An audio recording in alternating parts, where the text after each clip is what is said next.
Here, our goal is to evaluate the following numerical expressions.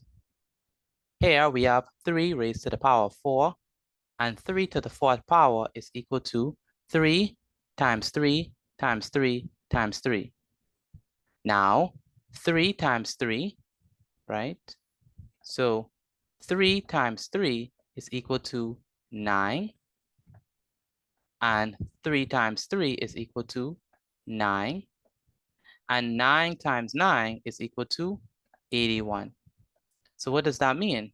That means that 3 to the 4th power is equal to 3 times 3 times 3 times 3, which equals to 81. So our answer here is 81. Next, we have 3 to the power of 0.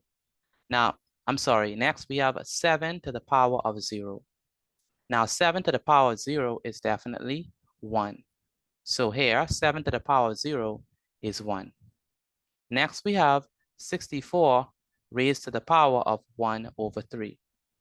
Now, 64 raised to the power of 1 over 3 can be expressed in the following way. It can be expressed as the cube root of 64. So 64 raised to the power of 1 over 3 is actually equal to the cube root of 64. Now, what is the cube root of 64? Well, the cube root of 64 is equal to 4. Why is that the case?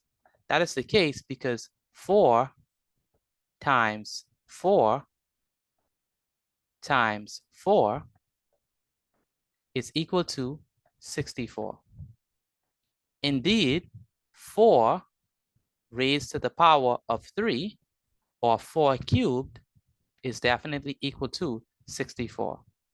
And so since we have that 4 cubed is equal to 64, that means that the cube root of 64 is 4. Next, we have 5 raised to the power of -2. Now, 5 to the power of -2 can be expressed as a fraction in the following way. So 5 to the power of -2 is actually equal to 1 over 5 squared.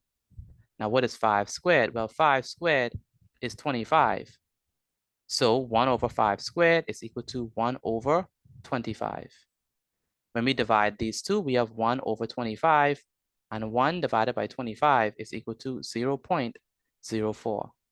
And so that means our answer to this question is 0.04. And that's our answer to this question.